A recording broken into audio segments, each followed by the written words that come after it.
श्री भागवती भगवान की है आरती, पापियों को पाप से है तारती। श्री भागवत भगवान की है आरती, पापियों को पाप से है तारती। ये अमर ग्रंथ ये मुक्ति पंथ ये पंचम वेद निराला, नवि ज्योति जगाने वाला, नव ज्योत जगाने वाला, नव ज्योत जगाने वाला। हरि नाम यही हरि ध्यान यही हरि नाम यही हरि धाम यही, हरि नाम यही हरि ध्यान यही, हरि नाम यही हरि धाम यही। जग के मंगल की आरती, पापियों को पाप से है तारती। श्री भागवत भगवान की है आरती, पापियों को पाप से है तारती। श्री भागवती भगवान की है आरती, पापियों को पाप से है तारती। भागवत भगवान की है आरती, पापियों को पाप से है तारती। ये शांति गीत पावन पुनीत, पापों को मिटाने वाला, हरि दर्श कराने वाला, हरि दर्श कराने वाला, हरि दर्श कराने वाला। ये सुख करनी ये दुख हरणी, ये सुख करनी ये दुख हरनी, ये सुख करनी ये दुख हरणी, ये सुख करनी ये दुख हरनी। श्री मधुसूदन की आरती, पापियों को पाप से है तारती। श्री भागवत भगवान की है आरती, पापियों को पाप से है तारती। श्री भागवती भगवान की है आरती, पापियों को पाप से है तारती। श्री भागवत भगवान की है आरती, पापियों को पाप से है तारती। ये मधुरी बोल जग पंथ बोल, सदी मार्ग बताने वाला, बिगड़ी को बनाने वाला, बिगड़ी को बनाने वाला, बिगड़ी को बनाने वाला। श्री राम राम धन श्याम श्याम, श्री राम राम घन श्याम श्याम, श्री राम राम धन श्याम श्याम, श्री राम राम घन श्याम श्याम। मेरे प्रभु की आरती, पापियों को पाप से है तारती। श्री भागवत भगवान की है आरती, पापियों को पाप से है तारती।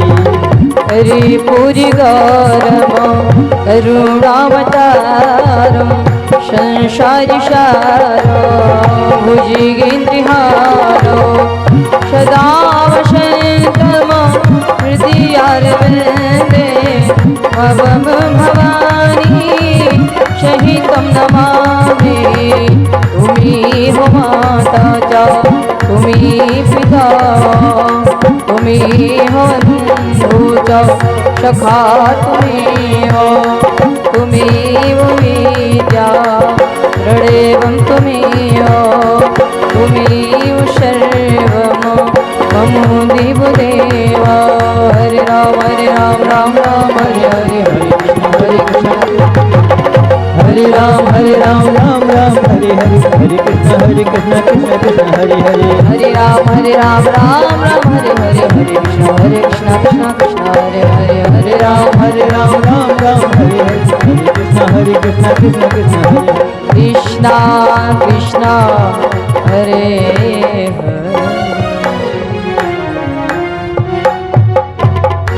बोले श्री वाके बिहारी लाल की जय। भूतिगणादिसेवितं,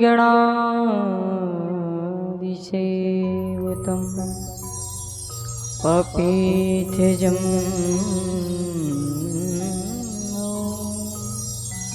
फलचाक्षं,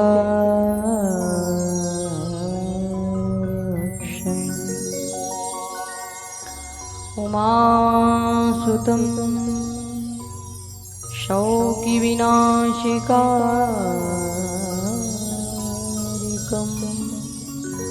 नमामि विघ्नेश्वर पादं।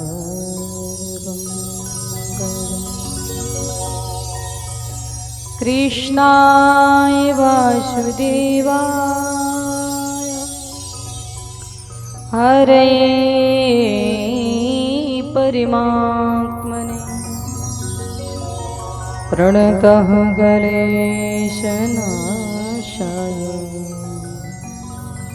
श्रीगोविन्दाय नमो नमः।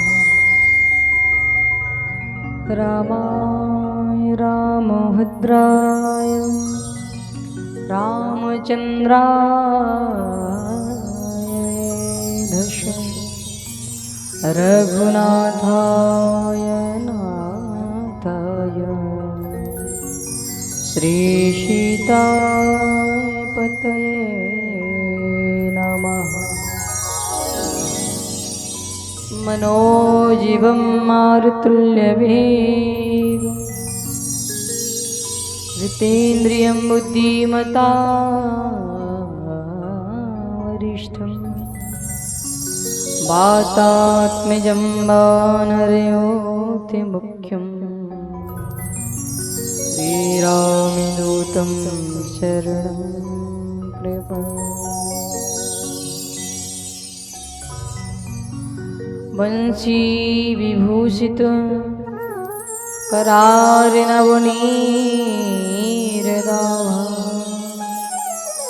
पीताम्बर दरुणिविम्यफलादरुष्ठा पूर्णेन्दुसुन्दर मुखादरविन्द्रनेत्रा कृष्णाकरं किमपि त्वहं न जाने। चलो सखी वहाँ चलिए हरि जहाँ बसे ब्रजराज गोरसी बेचते हरि मिले एक ही पंथी दो का। श्री राधा के पद कमल और वंदो बारंबार जिनकी कृपा कटाक्षिते रिझते नंद कुमार। श्री राधा कृष्णाभ्यो नमः। आइए अपनी अपनी मनवाणी को पवित्र करने के लिए सभी भगवान के नाम का स्मरण करें, थोड़ा गुणगान करें, इसके बाद हम लोग कथा को श्रवण करें। हरे राम राम राम हरे हरे, हरे कृष्ण कृष्ण कृष्ण हरे हरे। हरे राम राम राम हरे हरे, हरे कृष्ण कृष्ण कृष्ण हरे हरे। हरे राम राम राम हरे हरे, हरे कृष्ण कृष्ण कृष्ण हरे हरे। हरे राम राम राम हरे हरे, हरे कृष्ण कृष्ण कृष्ण हरे हरे। हरे राम राम राम हरे हरे, हरे कृष्ण कृष्ण कृष्ण हरे हरे। हरे राम राम राम हरे हरे, हरे कृष्ण हरे कृष्णा कृष्ण कृष्ण हरे हरे हरे राम राम राम हरे हरे हरे कृष्ण कृष्ण कृष्ण हरे हरे हरे राम राम राम राम हरे हरे हरे कृष्ण कृष्ण कृष्ण कृष्ण हरे हरे हरे राम राम राम हरे हरे हरे कृष्ण कृष्ण कृष्ण कृष्ण हरे हरे ओ हरे राम राम राम हरे हरे हरे कृष्ण कृष्ण कृष्ण कृष्ण हरे हरे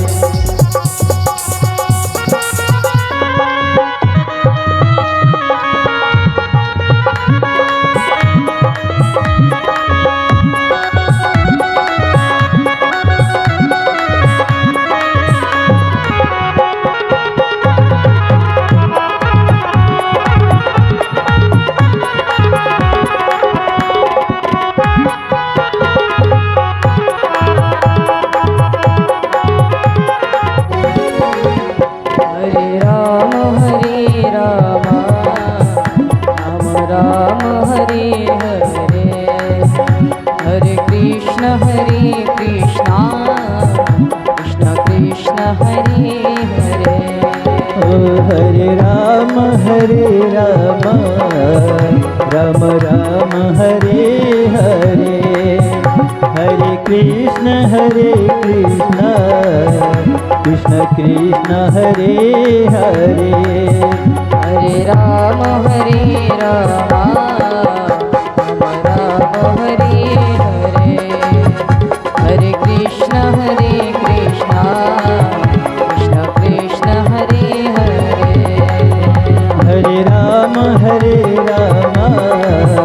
राम राम हरे हरे हरे कृष्ण कृष्ण कृष्ण कृष्ण हरे हरे हरे राम राम राम हरे हरे हरे कृष्ण कृष्ण कृष्ण कृष्ण हरे हरे हरे राम राम राम हरे हरे हरे कृष्ण कृष्ण कृष्ण कृष्ण हरे हरे हरे राम राम राम हरे हरे हरे कृष्ण कृष्ण कृष्ण कृष्ण हरे हरे कृष्ण कृष्ण हरे हरे कृष्ण कृष्ण हरे बोले श्री वाके बिहारी लाल की जय हो।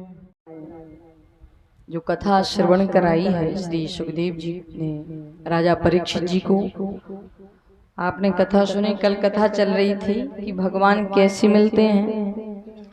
विदुर जी के जैसा भाव हो, विदुर के जैसा प्रेम हो, विदुर जी जैसा समर्पण का भाव होना चाहिए तो भगवान आपके घर में आएंगे।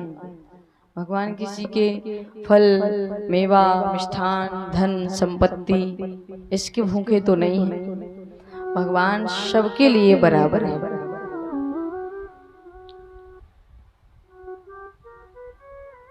भाव का भूखा हूँ मैं, भाव का भूखा हूँ मैं, भाव ही एक सारे है।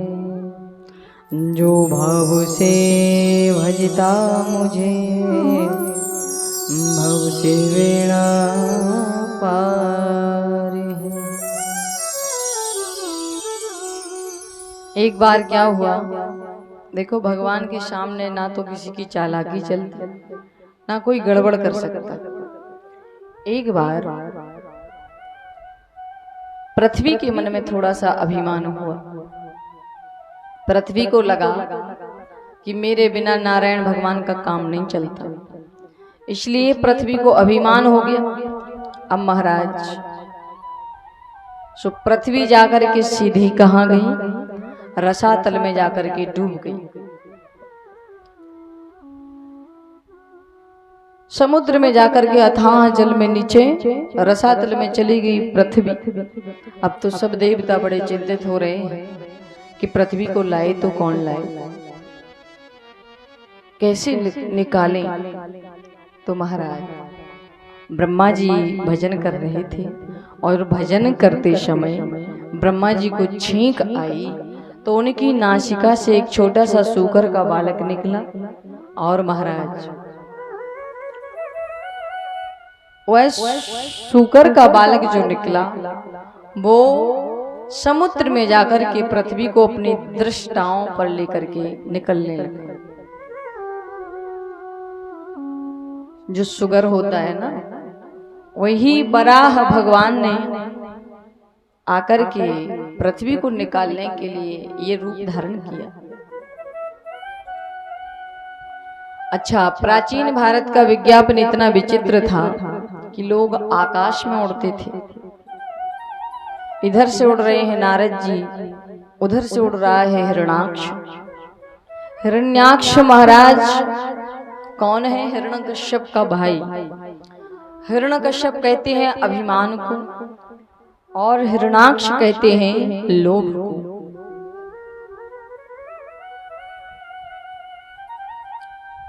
अब तो भैया हिरण्याक्ष ने आकर के नारद जी को छेड़ लिया, ललकारने लगे। तो नारद जी से कहने लगे कि क्यों, कुछ लड़ना झगड़ना आता है कि सिर्फ वीणा ही बजाते रहते हो? नारद जी ने कहा कि मुझे भैया भजन करना कीर्तन करना तो आता है, लेकिन लड़ना झगड़ना ये तो हमसे नहीं होता। लेकिन हिरण्याक्ष ने कहा मुझसे आज आपको युद्ध करना ही पड़ेगा। क्यों? बोले अरे मेरे बाजुओं में इतनी ताकत है, इतनी खुजली चल रही, कोई लड़ने वाला ही नहीं मिल रहा। नारद जी ने कहा तो सब जगह में से हम ही मिले थे तुम्हें झगड़ने लड़ने को। बोले अगर मैं युद्ध ना करूं, किसी अच्छे योद्धा को बता दूं तो? सो महाराज बताया कि जाओ समुद्र से सुगर का बालक पृथ्वी को लेकर के निकल रहा होगा, बराह भगवान जाकर के उन्हीं को पकड़ लो। तुम्हारे बाजुओं की ताकत जो है ऐसी है, ऐसी खुजली मिटेगी कि जीवन में फिर कभी नहीं आएगी। जाओ। महाराज हिरण्याक्ष ने आकर के बाराह भगवान को छेड़ने लगा, ललकारने लगा लड़ने के लिए। लेकिन बाराह भगवान ने अपनी मुष्टिक का जोर से, गदा का जोर से प्रहार किया कि हिरण्याक्ष का तो शरीर धड़ से अलग हो गया। समस्त देवताओं ने पुष्पों की वर्षा की है, जय जयकार करने लगे। बोली बारह भगवान की जय हो। महाराज देवी पृथ्वी के मन में अब अभिमान आने लगा। देखो लोभ को तो मार दिया, लेकिन जो अभिमान रूपी हिरण्यकश्यप है, हिरण्यकश्यप पृथ्वी के मन में प्रकट हो रहा है। अब पृथ्वी क्या सोच रही है कि देखो मेरे बिना नारायण भगवान का काम नहीं चलता। मैं जरा समुद्र में क्या डूब गई तो मुझे निकालने के लिए कि सुगर बनना पड़ा।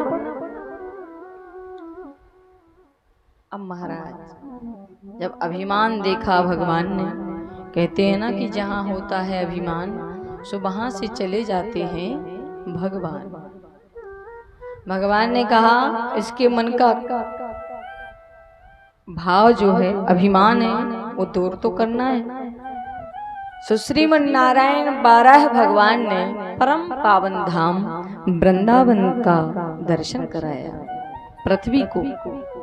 पृथ्वी ने वृंदावन को देखा, दर्शन किया, सुंदर बगीचे को देखा, पुष्पित फलित वृक्षों को देखा, पक्षियों का कलरव सुना, महाराज रंग बिरंगे फूलों को देखा, तो सोच रही है कि इतना सुंदर बगीचा कहाँ से आया। मैं जब समुद्र में चली गई तो फिर ये बगीचा कैसे हो गया। नारायण भगवान से पूछा तो भगवान नारायण ने कहा कि देवी, समस्त दुनिया का प्रलय हो सकता है, परंतु छोटे से श्री धाम वृंदावन का प्रलय नहीं होता है। पृथ्वी ने कहा अच्छा, अब महाराज यहाँ क्या क्या होता है। धने धने वृंदावन रजधानी, धर्म कर्म बटता, जे बुरी मुक्ति भरे, पानी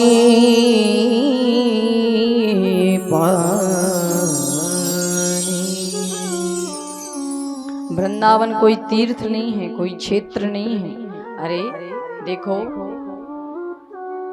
प्रयाग ने क्या काम किया, सभी देवताओं के पास में गए, सभी देवताओं को इकट्ठा किया प्रयागराज ने, और भगवान नारायण के पास में गए और कहा कि हे नारायण, मुझे इसी प्रकार अपमानित करना था तो मुझे पुष्कर का गुरु क्यों बनाया, मुझे तीर्थों का राजा क्यों बनाया।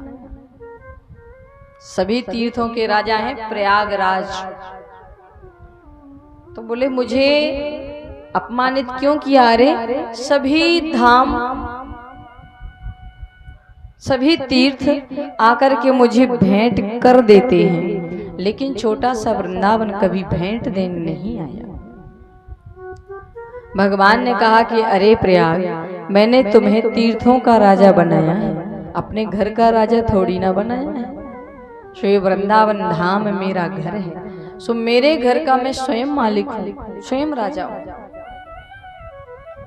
वृंदावन में देखो एक विशेषता है, वहाँ की कई विशेषता है। जब मीराबाई वृंदावन में आई तो वहाँ के सब लोगों ने पूछा कि सही सही बताना मीराबाई, तुम गंगोत्री गई, यमुनोत्री गई, केदारनाथ गई, हरिद्वार गई, लेकिन सच बताना तुम्हें सबसे अच्छा कहाँ लगा, किस स्थान पर, किस धाम पर तुम्हें सबसे अच्छा लगा। सो मीरा के मुंह से निकल पड़ा है। आओ जरा हम मीरा के भाव को सुने। लागे वृंदावनी को अलीरी मोहे, लागे वृंदावनी को सखीरी मोहे, लागे वृंदावनी को अलीरी मोहे, लागे वृंदावनी को अलीरी मोहे, लागे वृंदावनी को सखीरी मोहे, लागे वृंदावनी को, लागे वृंदावनी को, लागे वृंदावनी को अलीरी मोहे, लागे वृंदावनी को अलीरी मोहे, लागे वृंदावनी को।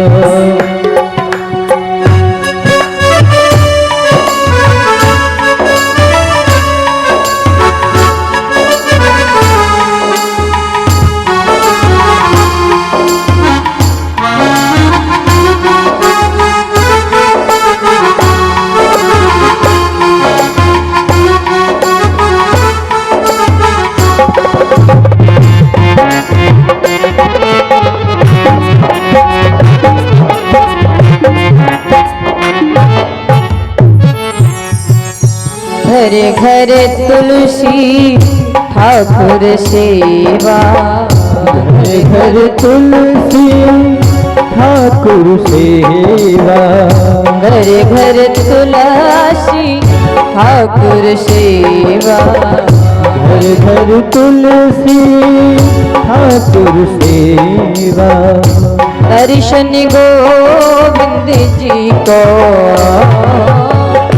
दर्शन गोविंद जी को लीर मोहे वृंदावन को। मेरी मन लागे वृंदावन को।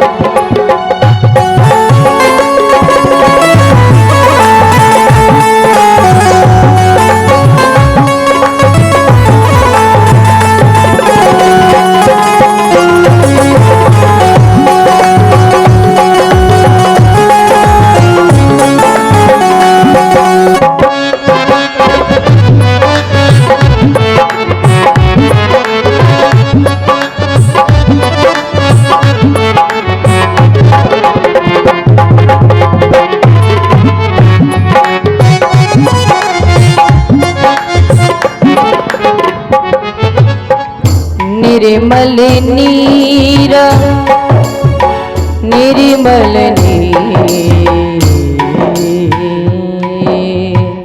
निर्मल नीर वही यमुना को। निर्मल नीर वही यमुना को। निर्मल नीर वही यमुना को। निर्मल नीर वही यमुना को। वृंदावन नहीं जा पाते हम लोग बार बार, या जो बिल्कुल नहीं गए, तो इस भजन के माध्यम से वृंदावन धाम का दर्शन करें और आनंद लें। निर्मल नीरा वही यमुना को। निर्मल नीर वही यमुना को। भोजन दूध दही को, भोजन दूध दही को। लीर मोहे वृंदावन को। मेरी मन लागे वृंदावन को।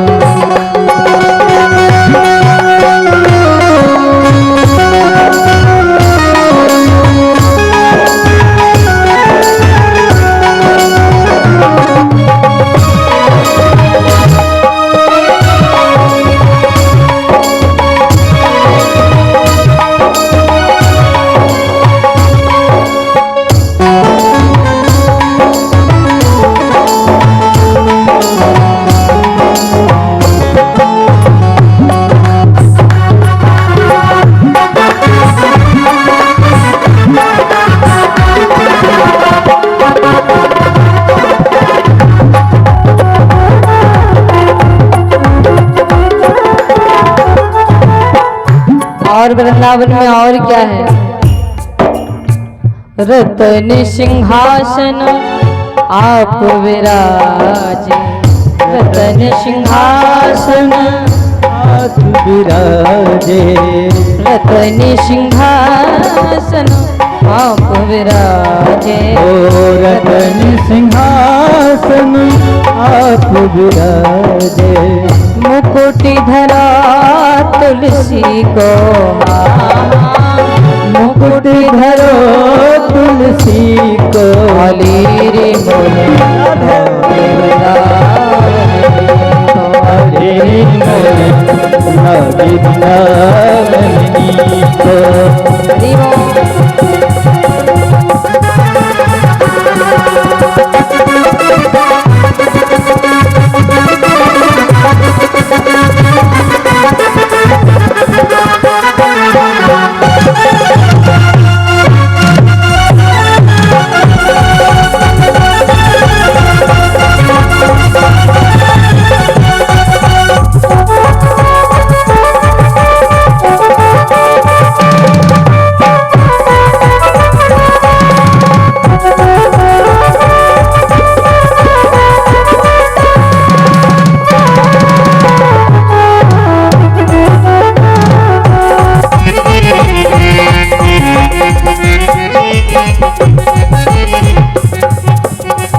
कुंजन कुंजन फिर तेरा ढीका, कुंजन कुंजन फिरत राधिका कुंजन कुंजन फिरत राधिका कुंजन कुंजन फिरत राधिका कुंजन कुंजन फिरत राधिका शब्द सुनते मुरली को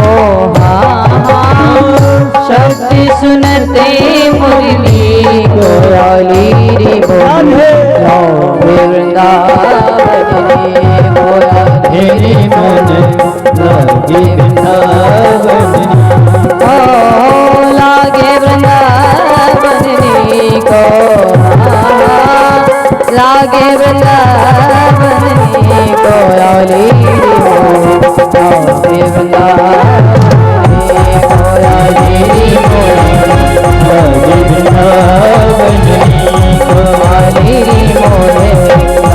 वृंदावन लागे वृंदावनी कोयालीरी मोहे लागे वृंदावनी कोयालीरी मोहे लागे बोली वृंदावन धाम की जय हो। सो वृंदावन धाम ऐसा है। देखो कभी मौका लगे आप लोगों को, अच्छा वृंदावन तो सब गए ही होंगे, वृंदावन धाम ऐसा धाम है जहाँ भक्ति का सरोवर बहता है, जहाँ प्रेम की धारा बहती है। सो ऐसे वृंदावन धाम तो हम सबको जाना ही चाहिए। लेकिन वृंदावन में मुझे लगता है वहां पे कोई सच्चाई नहीं दिखती, केवल और केवल सच्चाई अगर दिखती है भगवान श्री कृष्ण से जुड़ी हुई कोई सच कोई बात है तो वो है केवल और केवल ब्रजरज और केवल यमुना महारानी। बस ये भगवान श्री कृष्ण से अगर किसी को विश्वास नहीं होता कि भगवान कितने वर्ष पहले यहाँ से लीलाएं करके चले गए तो वो सब तो खत्म हो गई होगी, सब समाप्त हो गई होगी, तो आज भी वही यमुना है, आज भी वही ब्रजरज है जहाँ भगवान श्री कृष्ण लीलाएं की, जहाँ भगवान श्री कृष्ण जन्म लिया। सो वृंदावन जब भी जाओ आप लोग तो भोग प्रसाद तो सब लोग लाते ही भर भर के कि चलो घर पे जाके सबको प्रसाद बांट देंगे, रख लेंगे, कई तरह के सामान भी खरीदेंगे, है ना। लेकिन ये बात कभी मत भूलना, वृंदावन जाओ तो ब्रज रज लेकर के साथ में आए और यमुना जी का जल भर करके लाए। ये हमारे लिए बहुत ही ज्यादा लाभदायक है। प्रत्यक्ष रूप भगवान श्री कृष्ण उनके लिए माने। अब महाराज वृंदावन की जब सुंदर लीलाएं सुनाई, मैंने तो देखो ऐसा भी सूरदास जी ने बड़ा सुंदर भाव गाया था कि निर्मल नीर वहत यमुना को और भोजन दूध दही को। आप जब भी जाओ वृंदावन धाम में तो वहां पे भोजन मिलेगा बड़ा ही सुंदर, भोजन में दूध दही। लेकिन आजकल जाना तो आपको ये सब चीजें नहीं मिलेंगी उतनी ज्यादा, सब समाप्त तो होती जा रही है। किसी भी स्थान पर चले जाओ भैया, बड़े लोग वीआईपी जाने लगे हैं तो उन लोगों ने सब नष्ट कर दिया है। दूध दही कौन खाएगा? अरे शाही पनीर बनाओ, कढ़ाई पनीर बनाओ, पालक पनीर बनाओ, है तंदूरी रोटी लाओ, और क्या क्या बताऊं, कितने व्यंजनों के नाम गिनवाऊं। तो मुझे तो यही लगता है बड़े बड़े लोगों ने जाकर के सब सत्यानाश कर दिया है। देखा होगा आपने, सुना है, मुझे भी याद है कि करीब कुछ वर्ष पहले, तो 8 वर्ष पहले, 10 वर्ष हो गए होंगे, केदारनाथ में जो हादसा हुआ था, जो कहर टूटा था ऊपर से। तो केदारनाथ में पहले कोई दुकान नहीं थी, कोई दुकानदारी नहीं हुआ करती थी। केदारनाथ में जब से बड़ी बड़ी बिल्डिंग बनी, बड़ी बड़ी होटल बनी, बड़े बड़े वहां पे कारखाने खुले, तो वहां क्या करने लगे लोग, वहीं जाते, वहीं खाते पीते और वहीं पर गंदगी फैलाते हैं। यहाँ तक कि पानी मोल पीते हैं लोग जाकर। मैंने कई जगह ऐसा भी देखा है कि लिखा रहता है कि शुद्ध शाकाहारी भोजन है, लेकिन वहां जाओ उसके अंदर असलियत जानो।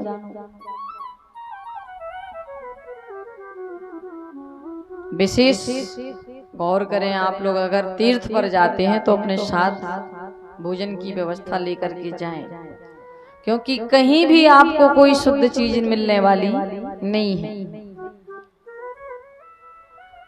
अब हम तो कहीं भी स्थान पर जाएं, किसी भी स्थान पर मुझे कहते हैं साथ में जो जाते हैं भक्तगण कि सरकार यहाँ भोजन कर लो या जलपान कर लो, भैया हमसे तो नहीं होगा।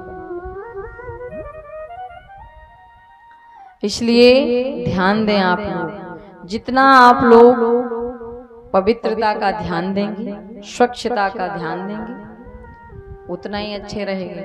देखो, एक भक्त ने पूछा, एक बात बताओ सरकार, बिना तुलसी पत्र के भगवान भोग स्वीकार नहीं करते। हमारे ठाकुर जी को जब तक तुलसी पत्र नहीं रखो भोग प्रसाद में, तो वो भोग नहीं लगाते। इसलिए तुलसी पत्र का देना बहुत जरूरी है। तो किसी ने पूछा कि अगर हम हवाई जहाज में जा रहे हैं और हवाई जहाज में वहां भोजन करना पड़े तो वहां तुलसी कहां से लेकर आए? मैंने सोचा कि पहली बात तो ये कि हवाई जहाज में भोजन करना भी नहीं चाहिए। क्यों? क्योंकि हवाई जहाज में स्वच्छता तो है लेकिन पवित्रता नहीं है। उसी चम्मच से मांसाहारी परस देते हैं वो, और उसी चम्मच से शाकाहार भी परस देते हैं। और पहली बात ये कि ठीक है, अगर हवाई जहाज से जा रहे हो अपने साथ में कुछ खाने की सामग्री ले भी गए, कहीं भी ट्रेन में जा रहे हो, गाड़ी में बैठे हो, भूख लग रही है तो तुलसी कहाँ से लेकर आए? सो भैया हमेशा याद रखना कि तुलसी जी की माला गले में हमेशा पहने, और वो तुलसी माला को उस भोग से स्पर्श करा दो सो ठाकुर जी भोग स्वीकार कर लेते हैं। लेकिन आजकल कह दें कि किसी से कि माला पहन लो, चंदन की तुलसी की माला पहन लो, तो कहते हैं शर्म लगती है। माला पहनेंगे तो लोग क्या कहेंगे, बड़ा भगत बन रहा है। चंदन लगाएंगे, तिलक लगाएंगे तो लोग हंसी उड़ाएंगे। और ये बात सही है कि अगर कोई तिलक लगाता है, चंदन लगाता है, सुंदर पोशाक पहनता है, तो उसकी हंसी उड़ाते हैं, मजाक करते हैं। अरे भाई, सच्चा हिंदू, सच्चा सनातनी वही है जिसके माथे पर तिलक हो, सिर में चोटी शिखा हो, गले में तुलसी की माला हो, महाराज मुख पर राम नाम का भजन हो। भाई सबसे बड़ा हिंदू है, सबसे बड़ा सनातनी है। नहीं तो लोग ऐसे कितने रह रहे हैं दुनिया में। देखो, इसमें कोई शर्म वाली बात नहीं है। जब आप कोई नौकरी करने के लिए जाओ, एक पुलिस वाला होता है, एक इंस्पेक्टर होता है, तो वो अपने सारे मेडल को बड़े गर्व से दिखाता है कि मैं भाई एक इंस्पेक्टर हूँ। कोई किसी भी विभाग में नौकरी करे तो वो अपना चिन्ह बताता है। इसी प्रकार हम लोगों को भगवान के भक्त बनकर के रहना है, और जिनके माथे पर तिलक लगा होगा सो उनके लिए पूछने की जरूरत नहीं होती है कि ये कौन है। अपने आप ही समझ जाते हैं लोग कि पक्का ये भगवान का भक्त होगा।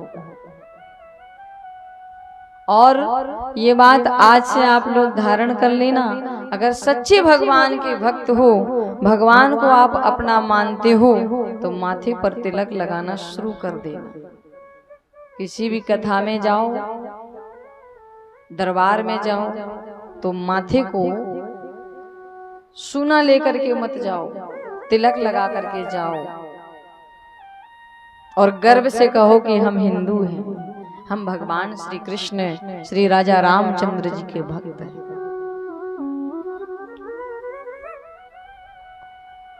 महाराज, तुलसी हर हिंदू घर में होनी चाहिए। हमने तो ऐसा देखा है कि कई जगह कई हिंदुओं के घर में तुलसी जी नहीं है, तुलसी जी को घर में जगह नहीं देते हैं। और जिस घर में तुलसी जी का वासना हो सो वहां हमारे ठाकुर जी भी नहीं आते हैं। देखो पीपल बट वृक्ष के नीचे, पीपल के नीचे और तुलसी के नीचे आकर के श्री ठाकुर जी खेलते हैं, लीलाएं करते हैं। और जिसके घर में तुलसी नहीं है, जिसके घर में गाय नहीं है, सो वहां ठाकुर जी कभी नहीं आते। भगवान ने देवी पृथ्वी को स्थापना की और स्थापन करने के पश्चात कपिल भगवान भी आए। ये कपिल भगवान कौन है, स्पष्ट करके बताऊं।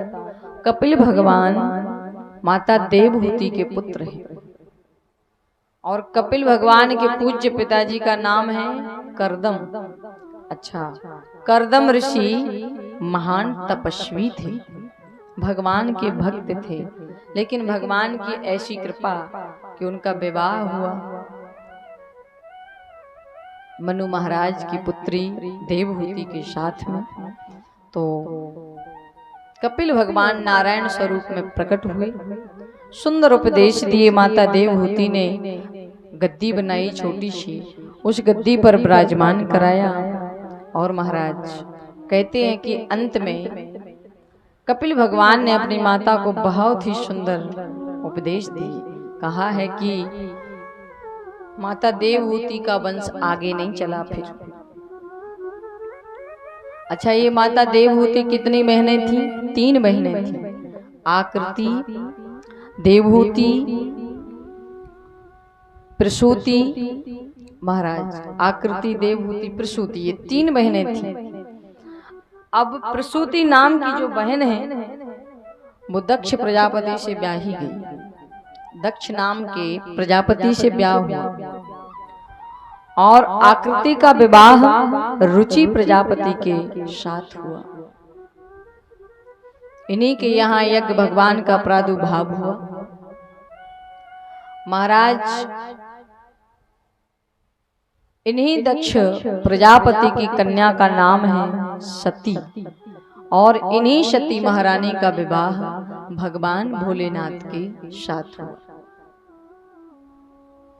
सती महारानी, एक बार क्या हुआ कि सती के जो पिताजी हैं दक्ष, सो दक्ष प्रजापति भगवान भोलेनाथ से शत्रुता रखते थे।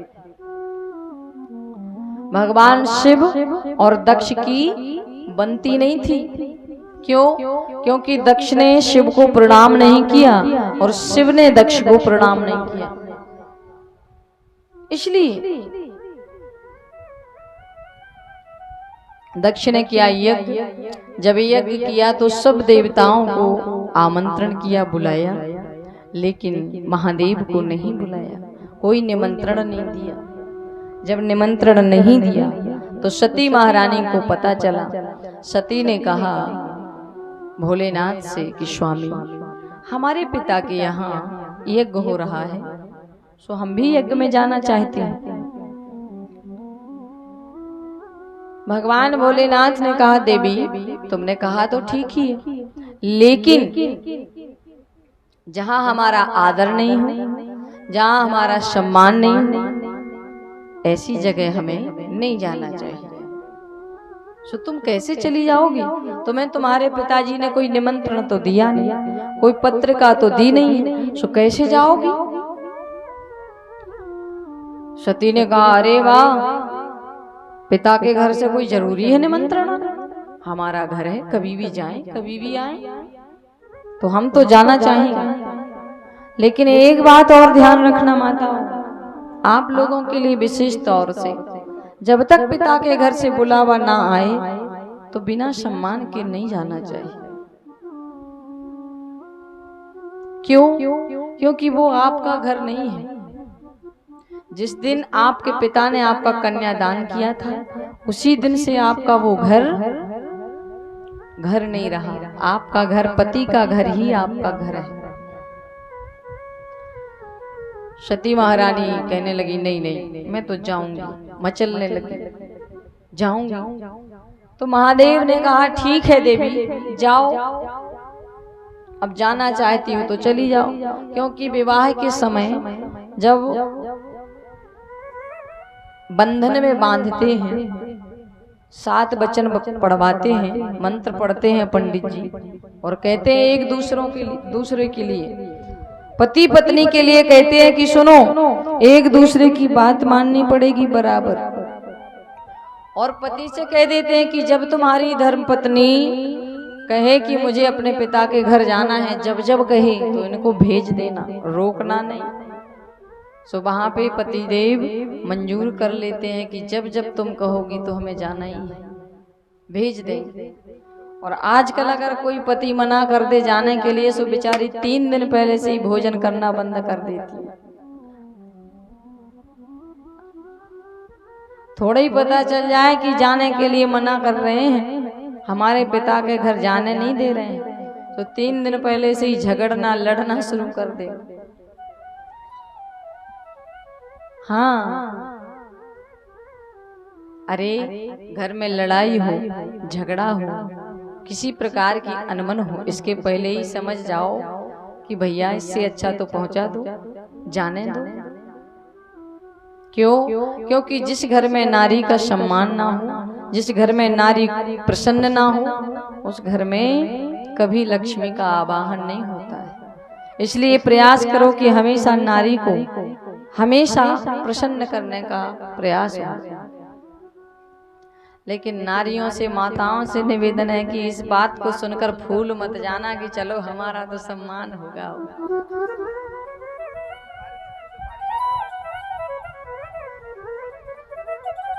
हमेशा माताओं का भी ये उत्तरदायित्व बनता है कि अपने परिवार जन का सम्मान करें, आदर करें और उनके कहे अनुसार चलें।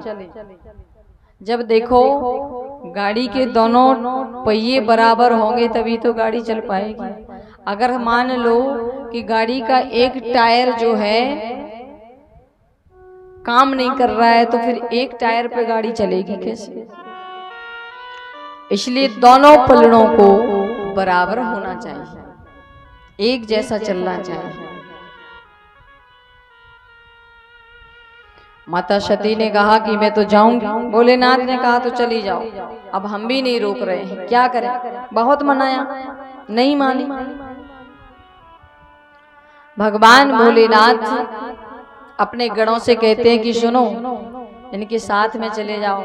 क्यों? हम जानते हैं कि सती को देख करके कुछ तो गड़बड़ करना है, कुछ तो गड़बड़ होगी, जाओ।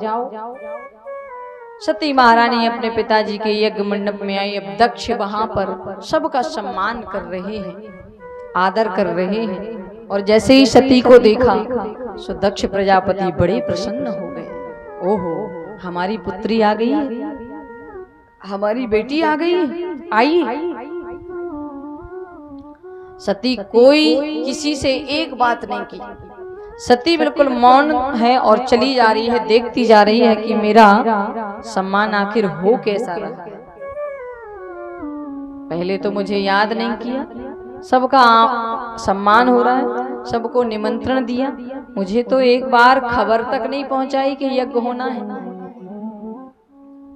सब जगह सब देवताओं का आदर भाव देखा, और जब महादेव का कोई सम्मान नहीं दिखा वहां पे, तो सती महारानी को बर्दाश्त नहीं हुआ। बस सहन ना होते हैं योगा अग्नि में अपने शरीर को महाराज यज्ञ कुंड में कूद करके सती ने अपने आप को नष्ट कर दिया है। अब तो शंकर भगवान के गणों ने यज्ञ को विध्वंस करना चाहा। जैसे ही यज्ञ को विध्वंस करना चाहा, सो यज्ञ के आचार्य हैं जिनका नाम है भृगु मुनि। सो भृगु मुनि महाराज ने अपने अभिमंत्रित जल से उन सबको भगाया, दूर किया। इसके बाद भगवान भोलेनाथ को समाचार पहुंचा। जैसे ही समाचार मिला तो भगवान भोलेनाथ पधारे और सती के जाने का समाचार सुना तो बड़ा कष्ट हुआ। आए, क्रोध में आकर के महादेव यज्ञ मंडप के बगल में खड़े हैं, अपने सर से एक जटा उखाड़ी और वो जटा लेकर के जमीन पर पटक दी, जिससे एक वीरभद्र नाम का वीर उत्पन्न हो गया है।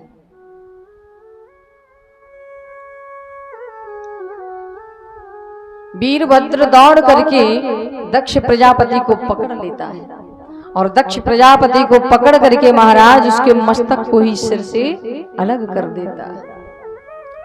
महादेव फिर वहां से चले जाते हैं। देवताओं ने प्रार्थना की महादेव से कि हे प्रभु, आप तो तीनों लोकों के स्वामी हैं, आप तो कालों के काल महाकाल हैं, हे नाथ दया करो, कृपा करो। सो भगवान भोलेनाथ फिर पुनः पधारे और जैसे ही भगवान भोलेनाथ आए सो दक्ष प्रजापति को बकरे का मुख लगाया। अच्छा, बकरे का मुख क्यों लगाया? इसलिए लगाया, आपने देखा होगा बकरे को जब भी वो अपने मुंह से आवाज निकालेगा तो उसके मुंह से यही स्वर निकलेगा, मैं, उससे और कोई बात नहीं निकलेगी, बस यही निकलेगा कि मैं, यानी मेरे अलावा कोई नहीं, मैं ही तो सब कुछ हूं, मैं ऐसा हूं। और जो मैं का शब्द प्रयोग करते हैं समझ लो वो एक ना एक दिन बर्बाद होंगे जरूर। दक्ष प्रजापति को बकरे का मुख इसलिए लगाया ताकि दुनिया में लोग दक्ष प्रजापति का हाल देखें तो याद रखेंगे सब कि भैया मैं का अभिमान का परिणाम क्या होता है। इसलिए सोच समझ करके बोलो, सोच समझ करके चलो, आदर करो। अरे महादेव का आदर नहीं किया, सम्मान नहीं किया। आजकल तो कोई संत आ जाए हमारे घर में द्वार पर तो भैया खड़े होकर के कोई स्वागत भी नहीं करता, बैठे ही रहेंगे। कोई मेहमान आ जाए तो उनका आदर सम्मान नहीं करते हैं, खड़े नहीं होंगे। थोड़ा सा झुकना सीख लो। अरे भाई एक बात और है कि सूखी लकड़ी कभी झुकना नहीं जानती, और सूखी लकड़ी अगर आप झुकाओगे तो वो झुकेगी नहीं, सीधा टूट जाएगी।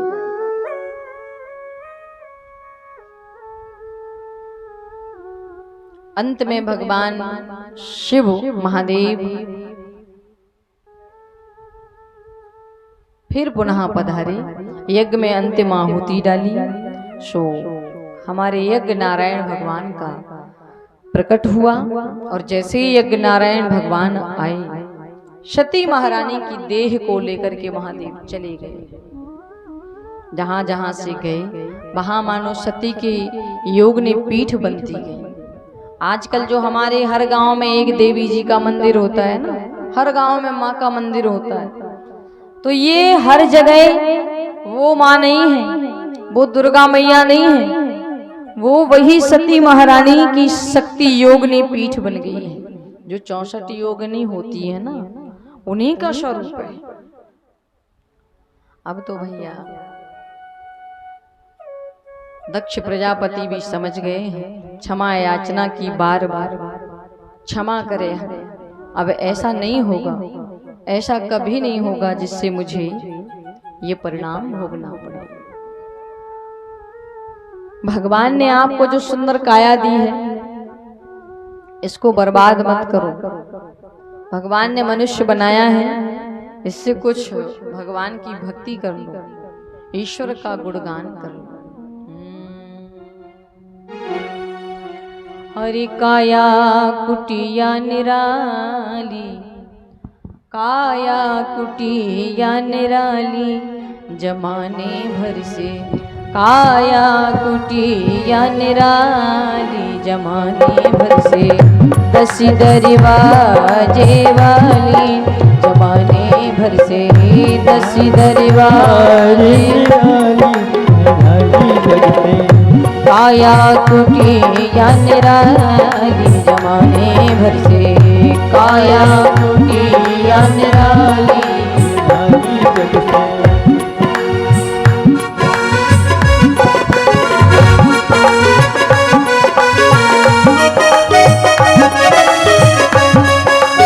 सभी तालियों की सेवा।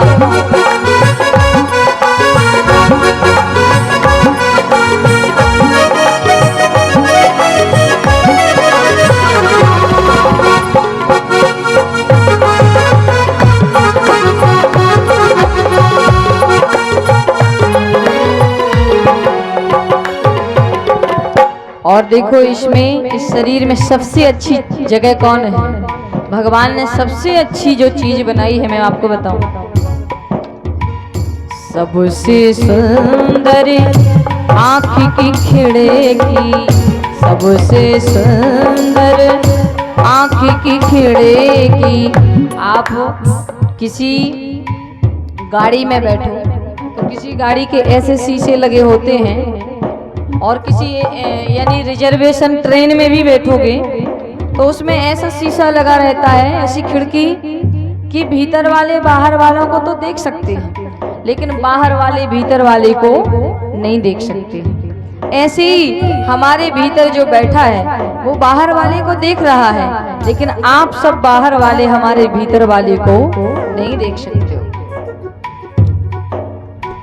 सबसे सुंदर आँख की खिड़की, सबसे सुंदर आँख की खिड़की, जिसमें पुतली काली, ओ जिसमें पुतली काली, जमाने भर से 10 दरवाजे वाली, जमाने भर से 10 दरवाजे वाली, निराली श्री राधे।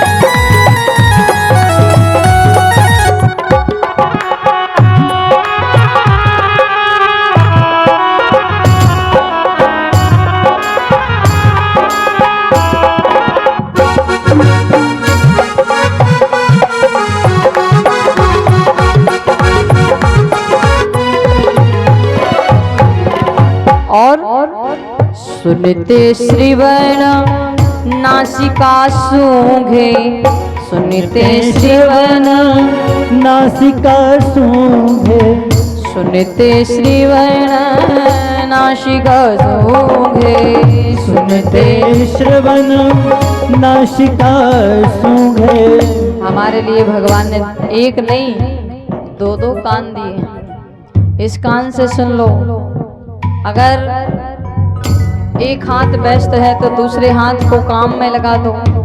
महाराज सुनते श्रवण, सुनने के लिए, कथा सुनने के लिए, भगवान की सुंदर महिमा सुनने के लिए कान दिए, और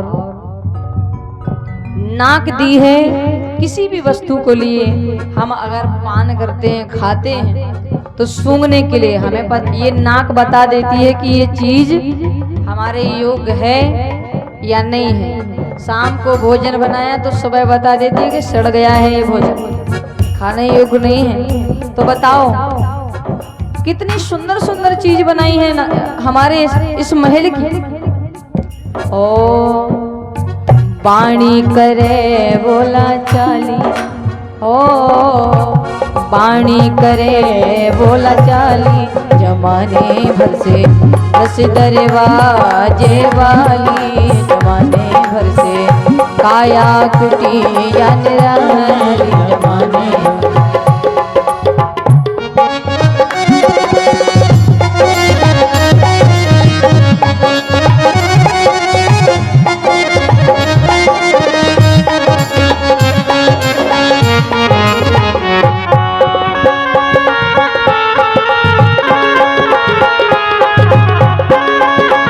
सभी तालियों की सेवा करें, दोनों हाथ खोलकर।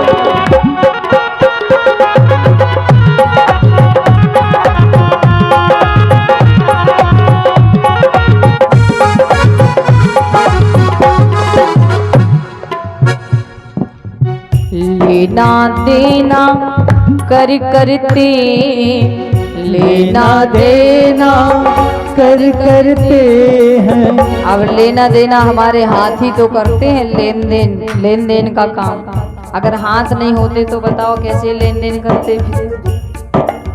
लेना देना कर करते हैं, लेना देना कर करते हैं। चाल चले अरे पग चाल चले मत वाली जमाने भर से,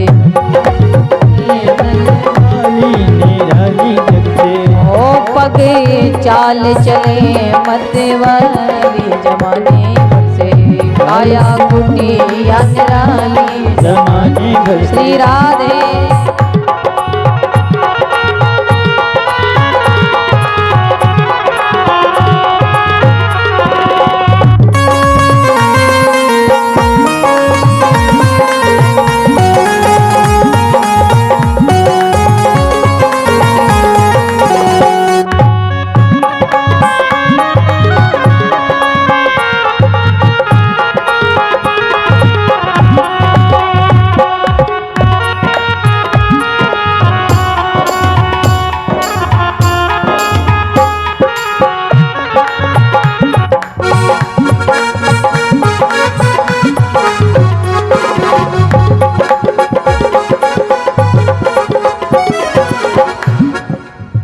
मुख के भीतर रचना बैठी महाराज, मुख के भीतर रचना रहती सट सर स्वादों वाली। एक और हमारे मुख के अंदर जो जीव है वो स्वाद पता करके बता देती है कि ये सही है कि गलत। इसका स्वाद कैसा है बताओ। हमारी जो जीभ होती वही तो बताती। और तो और जीभ बेचारी इतनी परेशान भी रहती है कि 32 दांत के बीच रहती है, और इन 32 दांत के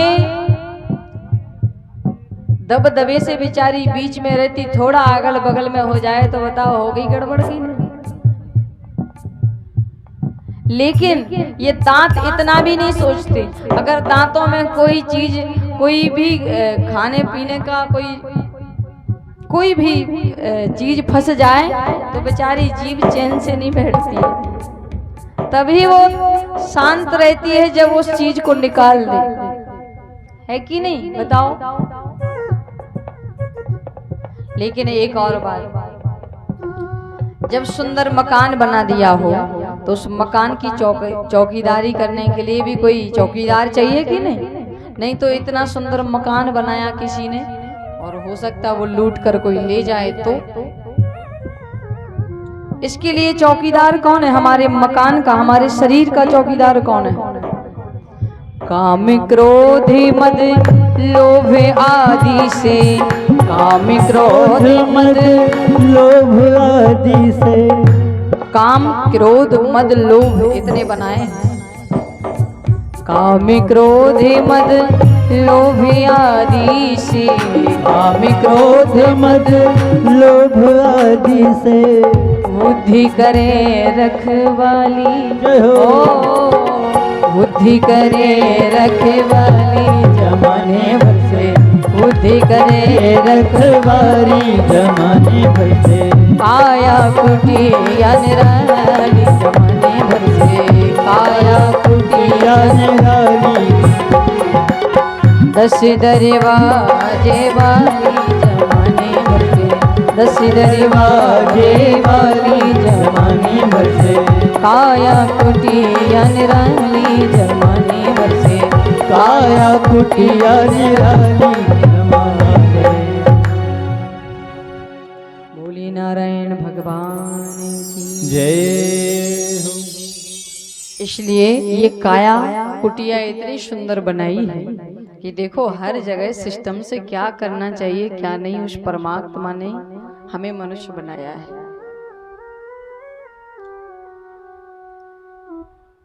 देखो पग दिए हैं क्यों? यात्रा करने के लिए दिए हैं कि नहीं? यात्रा करो। लेकिन यात्रा तो छोड़ करके चले जाते हैं चोरी का खजाना ढूंढने के लिए। यात्रा नहीं करेंगे, हाथ दिए हैं सेवा करने के लिए, लेकिन सेवा नहीं करेंगे, झगड़ा करेंगे, लड़ाई करेंगे। देखो आज के समय में तो आए दिन सुन रहे हैं कि वहां ऐसा कांड हो गया, ऐसा कांड हो गया। जब जीव गर्भ में रहता है, एक माँ क्या क्या नहीं खाती है, ठंडा खाती है, गरम खाती है, मिर्च मसाले खाती है, तो उस जीव को, गर्भ में जो जीव रहता है, उससे कौन पूछे कि कितनी कष्ट है, कितनी तकलीफ है। तभी वो उसी समय कहता है कि परमात्मा मुझे इस गर्भ से निकाल दो। और जब गर्भ में रहते हैं हम और आप उस गर्भ से ही निकल कर आए हैं। जब गर्भ में रहते हैं तो ऐसा कोई भी मिनट सेकंड पल नहीं होता था कि भगवान को याद ना किया हो। और यहाँ आकर के तेरा मेरा, मेरा तेरा, सब यही है। अरे मंदिर में जाते हो तो कहते हो तेरा तुझको अर्पण क्या लागे मेरा, लेकिन पीछे मुड़कर देखते कि जूता चप्पल तो नहीं कोई उठा के ले गया। बताओ,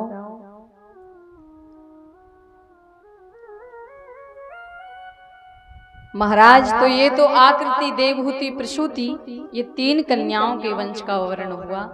स्वयंभू मनु महाराज के 2 पुत्र भी थे। एक का नाम था प्रियव्रत और दूसरे का नाम था उत्तानपाद। राजा उत्तानपाद की पत्नी जिनका नाम है सुनीति, और सुनीति का ऐसा स्वभाव, सुनीति के गर्भ से जिन्होंने जन्म लिया उनका नाम है यजमान जी ध्रुव जी। सुनीति के पुत्र हैं ध्रुव जी। अगर माताओं को माँ बनना है तो सुनीति के जैसे बनो, सुरुचि के जैसे मत बनना। सुनीति का मतलब होता है जो शास्त्रों की नीति पर चले, जो सुंदर सत्कर्म पर चले, जो सबका आदर करे, भगवत शरण में रहे, संतों का सत्संग सुने, सदमार्ग पर चले। और सुरुचि का मतलब क्या होता है? सुरुचि का मतलब होता है कि जब जैसा मन में आया सो वही करना है, किसी और की नहीं सुनना है, अपने ही मन की करना है। अब बेचारे आजकल सुरुचि के जैसे ही माताएं करने लगी। बुरा नहीं मानना, शादी विवाह हो तो क्या काम करती हैं? शादी विवाह में दुल्हन एक बनेगी, लेकिन दुल्हन से ज्यादा तो आपके जितने रिश्तेदार हैं उनसे ज्यादा वही सज धज के जाती है। समझ नहीं आता है शादी इनकी है कि उनकी।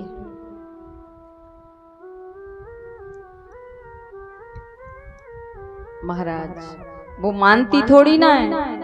और किसी भी आप, वो कौन सी दुकान होती, पार्लर में जाएंगी तो कम से कम 5,000 10,000 से कम नहीं लेती है पार्लर वाली। खर्च कराएंगे, अगर नहीं देंगे घर वाले तो रो रो के, झगड़ झगड़ के, लेकिन करना है। शादी में जा रहे हैं, सबसे अच्छे हम ही को लगना चाहिए। भगवान ने तुम्हें जैसा स्वरूप दिया है वैसे ही रहो ना। अरे जब तुम श्रृंगार कर लेती हो, नकली पलस्तर लगवा कर आ जाती हो तो सुंदर लगती हो, और जैसे ही अपने चेहरे को धो लेती हो तो तुम्हारे बच्चे नहीं पहचानते तुम्हें, तुम्हारे ही घर के सदस्य तुम्हें नहीं पहचानते कि रात वाली है कि कौन है ये। तो सुरुचि के जैसे मत बनो, बनना है सुनीति के जैसे ही बनो।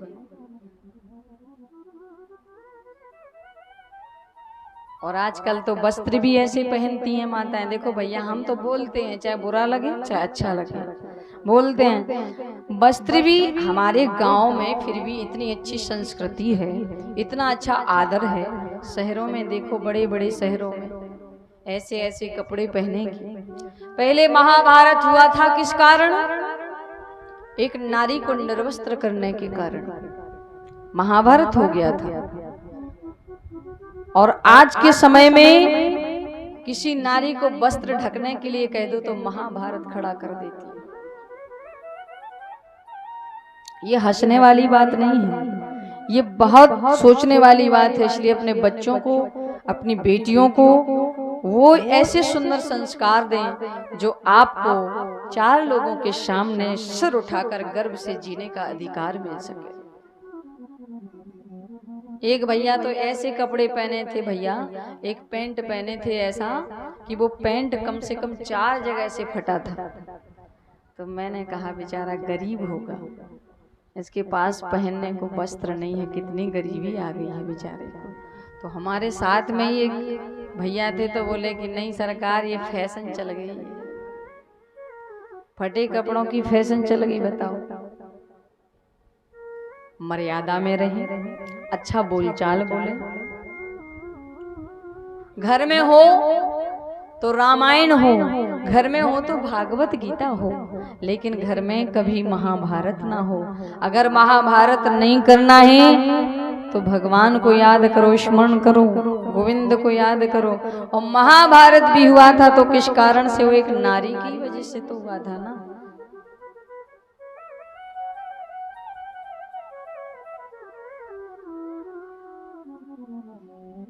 श्री सुखदेव जी महाराज कहते हैं कि बड़ा सुंदर प्रसंग है। प्रिय व्रतोत्तान पादो सतिरूपा पुते सुतो वासुदेवस्य कलया रक्षाया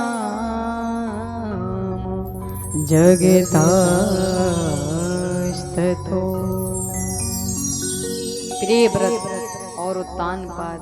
देखो, प्रिय व्रत का मतलब क्या है?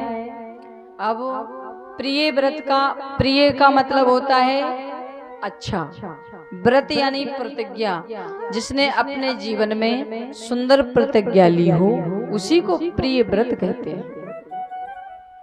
और महाराज, उत्तान पाद का मतलब होता है कि जिसके द्वारा, अपने कर्म के द्वारा जिसका पैर समाज में ऊंचा हो, जिसकी प्रतिष्ठा समाज में ऊंची हो, उसी को महाराज उत्तान पाद कहते हैं। राजा उत्तान पाद की पत्नी का नाम सुनीति। लेकिन एक बात और सुनो, ना गृहम गृह मित्याहु गृहिणी गृह मुच्यते। भगवान ने कहा है, स्वयं भगवत गीता, ये भागवत बोल रही है, कह रही है कि जिस घर में नारी का सम्मान नहीं, उस घर में देवताओं का वास नहीं। और जिस घर में नारी का सम्मान है, सो वहां समस्त देवताओं का वास होता है। देखो, किसी ईंट पत्थर के मकान को घर नहीं कहते कि चलो बहुत सुंदर संगमरमर का पत्थर लगवाया, सुंदर खर्च किया, सुंदर मकान बना दिया, रह लो, अच्छा मकान बन गया। देखो, उस घर को घर नहीं कहते, बल्कि एक नारी को घर कहते हैं। नारी चाहे तो घर को स्वर्ग बना सकती है, नारी चाहे तो घर को बैकुंठ बना सकती है, नारी चाहे तो घर को मंदिर बना सकती है, और नारी चाहे तो घर को नरक का अंडा भी बना सकती है।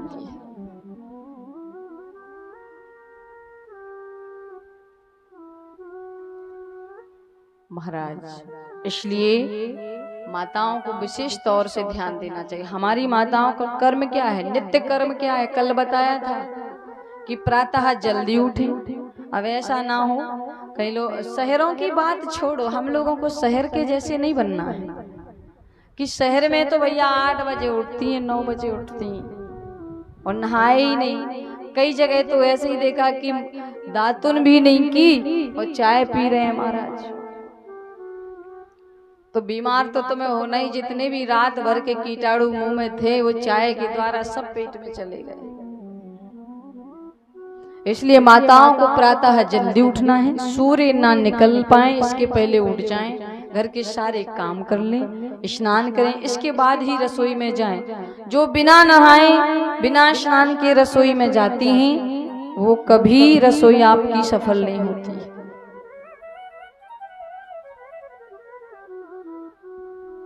कुछ घरों में तो इन्हीं बातों से लड़ाई होती है कि वो नहा के भोजन नहीं बनाते, और कई बहाने बनाती, अरे सरकार क्या करें, बच्चे स्कूल जाते हैं तो जल्दी टिफिन बनाना पड़ता है, लंच बनाना है, पति ऑफिस जाते हैं तो उनके लिए अब इतने जल्दी कहाँ से नहा लो।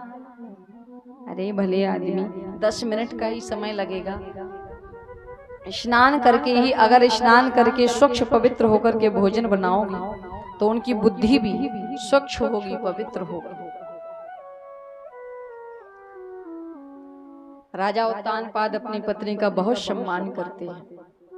एक दिन राजा गए किसी जंगल में भ्रमण करने के लिए, और जैसे ही भ्रमण करने के लिए गए तो वहां एक राजा की पुत्री को देखा जिसका नाम है सुरुचि।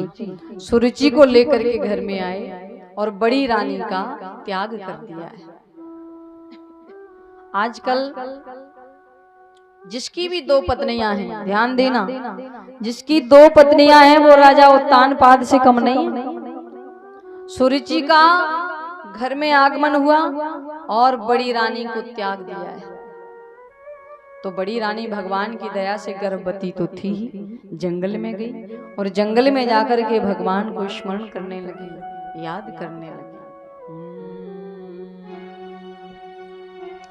देखो हमारे बीच में हमारे भैया अभी देख पाए, हमें याद नहीं आया कि धीरेन्द्र भैया जी पधारे हैं, जो कि हमारे आश्रम पर भी आए थे। आए आप ठाकुर जी को प्रणाम करें, आइए। तो महाराज, अगर आपको जीवन में सफलता पानी है तो श्री ठाकुर जी से उम्मीद रखो, दुनिया वालों से नहीं। अब यहाँ उनको निकाल दिया है घर से और जंगल में जाकर के कह रही है,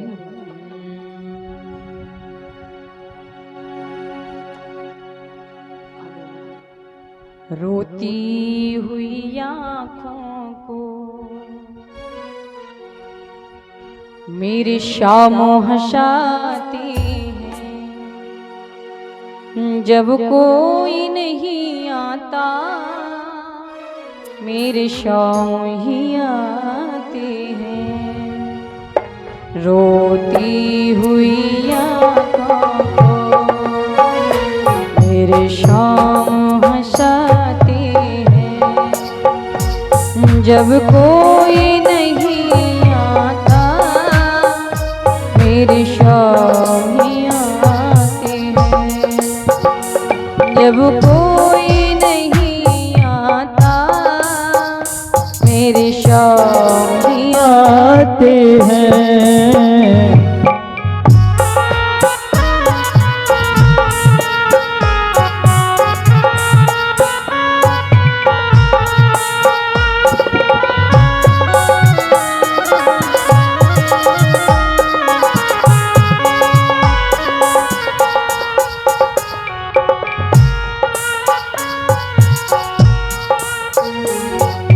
हे गोविंद, जब विपत्ति आए तो सब साथ छोड़ देते हैं, चाहे माता हो, चाहे पिता, चाहे भाई हो, चाहे पत्नी हो, सब छोड़ देते हैं।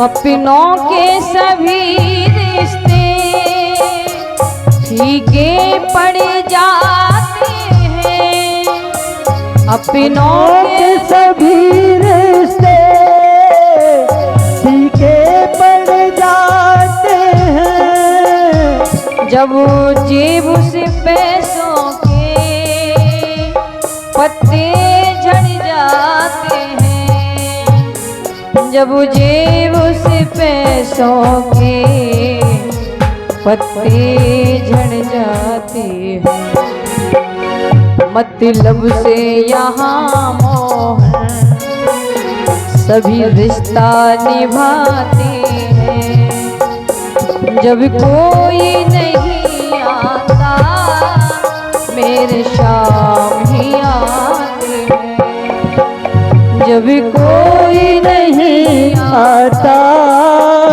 मेरी शाम आते हैं।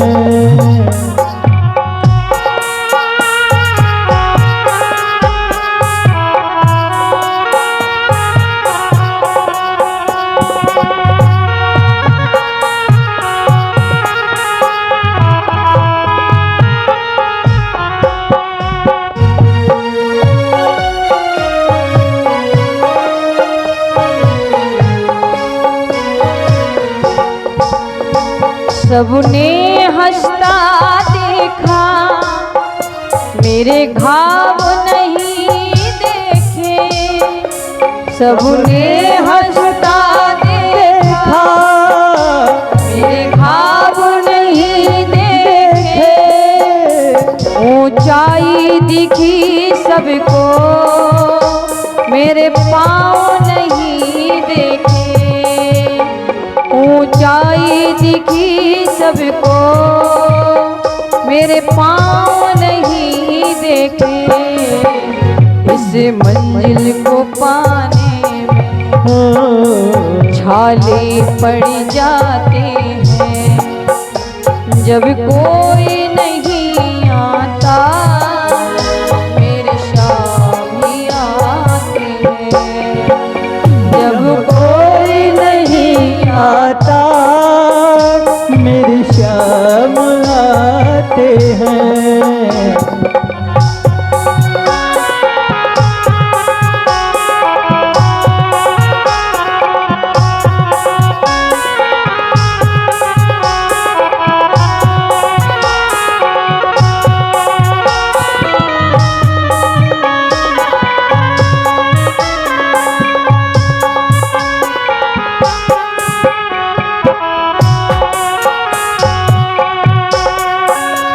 जब कोई अकेला हो और परिश्रम करे, इतनी परेशानियों का सामना करे, तो फिर भगवान क्या कहते हैं?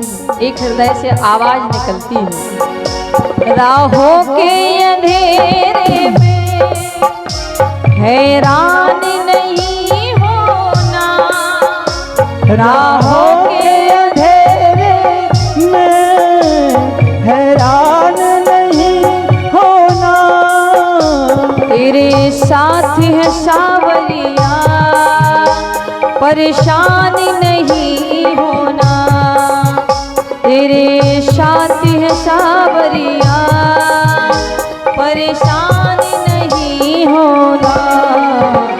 आँखों रोती हुई आँखों को श्री राधे मेरे शाम हंसाते हैं।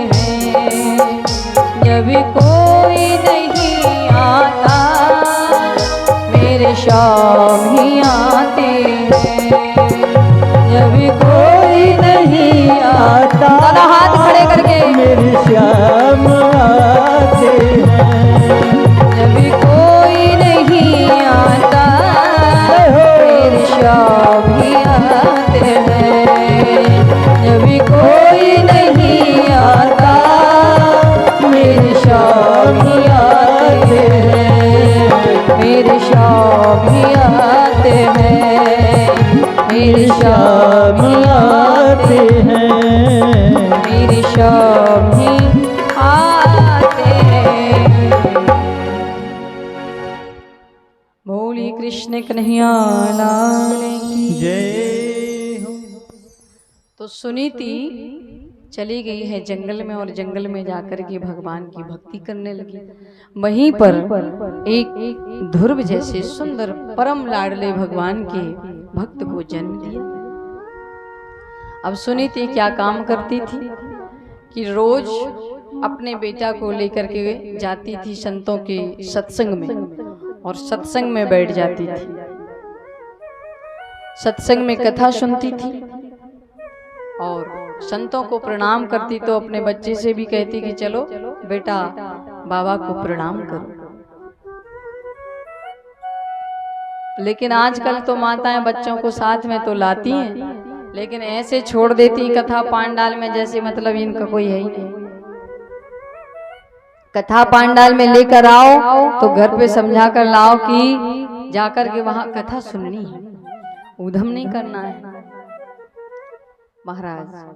और कथा में जब भी जाएं तो बच्चों को लेकर अवश्य जाएं। क्यों? क्योंकि बचपन से अगर कथा नहीं सुनेंगे, बचपन से यदि भगवान की भक्ति नहीं करेंगे, तो बचपन में क्या करेंगे?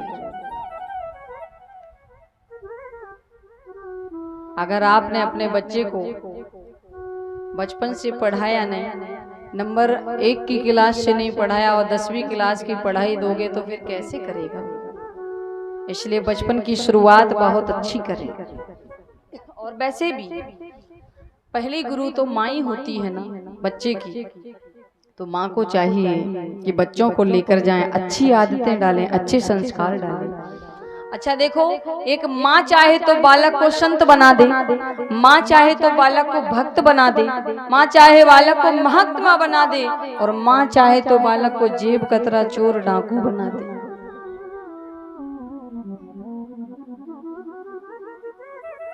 एक जगह कथा हो रही थी तो एक बूढ़ी माता जी ने कहा कि सुनो व्यास जी, हाँ। बोले हम अपने पोते के साथ में आते, नाती के साथ में, तो ये कथा सुनता है और रोज जाकर के घर में कथा सुनाता है कि आज व्यास जी ने कथा में ऐसे सुनाया है, ये भजन गाया है, ये श्लोक गाया है।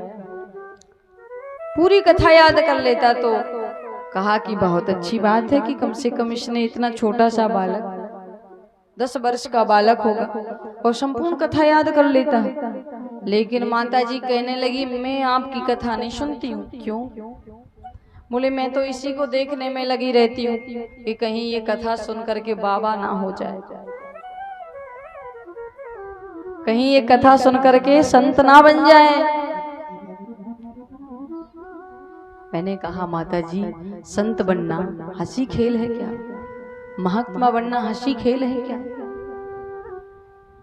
अरे जिसका बेटा, जिस माँ का बेटा रघुपति के चरणों का भगत हो जाए, वही माँ तो पुत्रवती कहलाने की अधिकारिणी है। ऐसे तो नहीं तो जानवर भी अपने बच्चों को जन्म देते हैं।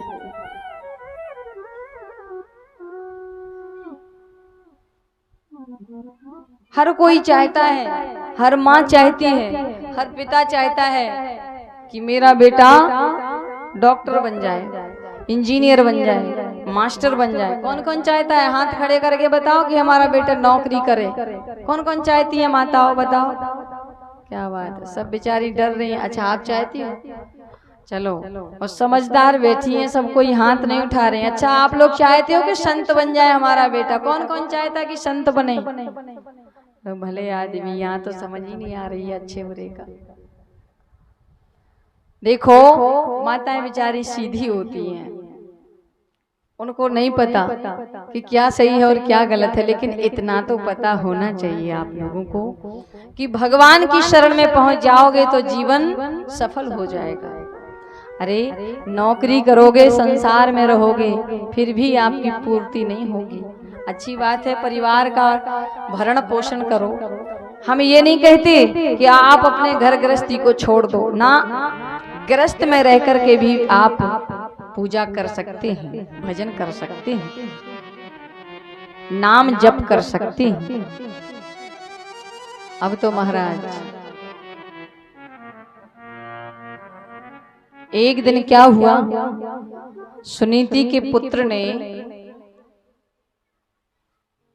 संतों को प्रणाम किया तो संत जी ने कहा कि बेटी हम तुमसे बहुत प्रसन्न हैं, एक काम करो, कुछ वरदान मांगो। बोले नहीं नहीं नहीं। अरे नहीं मांगो फिर भी। बोले अगर आप वरदान देना चाहते हो बाबा तो एक वर दे दो। क्या? बोली मेरी सौत है जिसका नाम है सुरुचि, उसके विवाह को 4 वर्ष हो गए, अब तक कोई संतान नहीं हुई है, सो ऐसा आशीर्वाद दे दो कि उसके घर में भी संतान हो जाए। आज के समय की माता चाहेंगी कि हमारी बार और दूसरी आ जाए कोई तो उसकी संतान हो जाए, वो चाहे उसका बस चले तो गला ही दबा दे।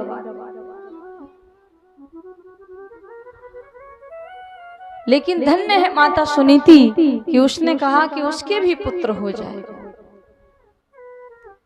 बोले वाह बेटी, तुम्हारी जैसी साध्वी का जिसने राजा ने उसी की वजह से तुम्हारे लिए त्याग किया, घर से निष्कासित किया, और तुम उसी रानी के पुत्र की कामना करती हो। अब तुम कहती हो तो जरूर पुत्र होगा, उसके तो पुत्र होना ही है। एकिदा सुरुचि पुत्री मकामारोपिलाल्य उत्तम नारूक्षन्तम धुरिवं राजा।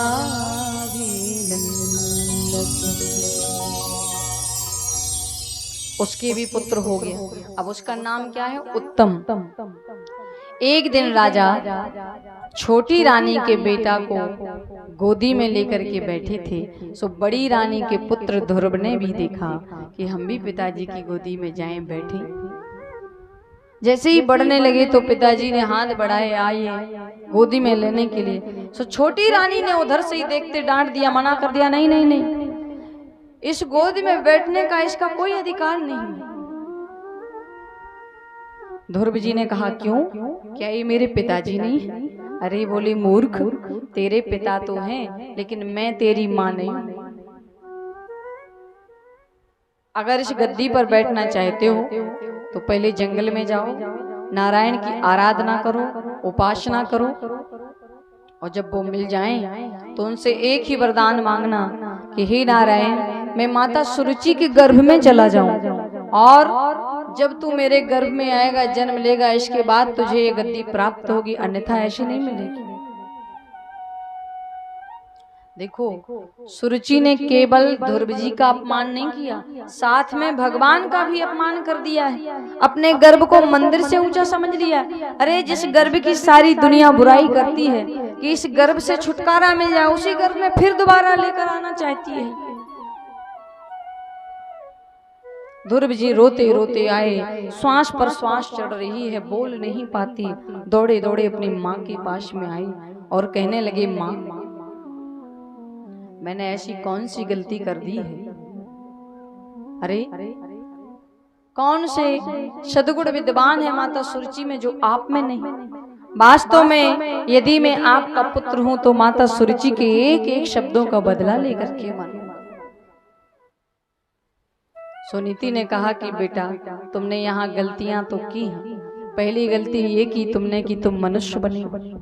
अरे तुम्हारा कर्म तो एकदम देवताओं के जैसा है, तुम्हें तो देव योनि में जन्म लेना चाहिए था। दूसरी गलती तुमने ये की कि मुझ जैसी दुर्भाग्नि के गर्भ से जन्म लिया। अगर तूने छोटी रानी माँ के गर्भ से जन्म लिया होता तो तुझे वो गद्दी प्राप्त हो गई होती, मिल जाती।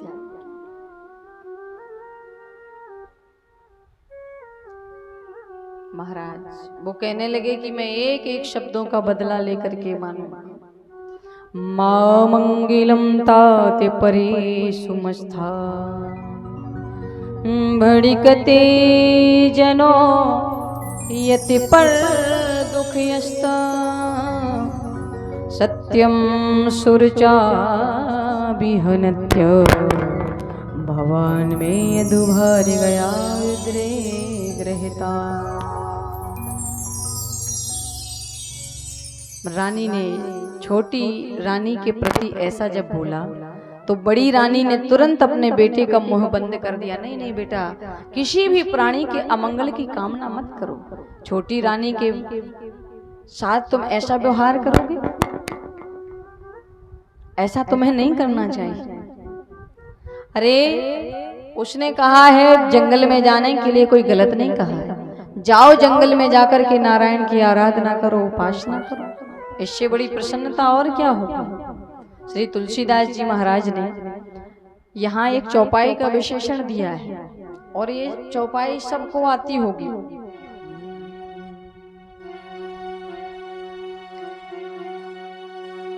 पुत्रेवती युवती जग सोई रघुपति भगति जास श्रुत होई।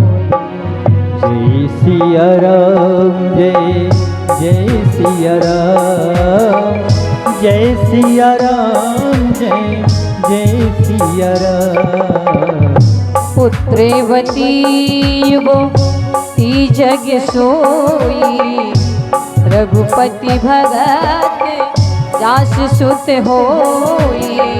श्री राम जय राम, जय जय राम, श्री राम जय राम, जय जय राम, श्री राम जय राम। सभी तालियों की सेवा करेंगे।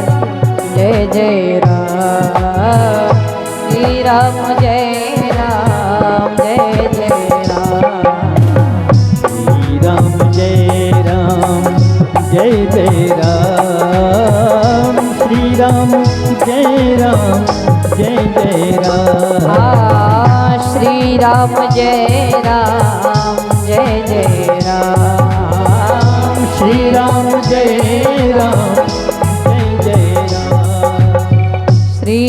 राम जय राम जय जय राम श्री राम जय राम जय जय राम श्री राम जय राम जय जय राम श्री राम जय राम जय जय राम श्री राम जय राम जय जय राम श्री राम जय राम जय जय राम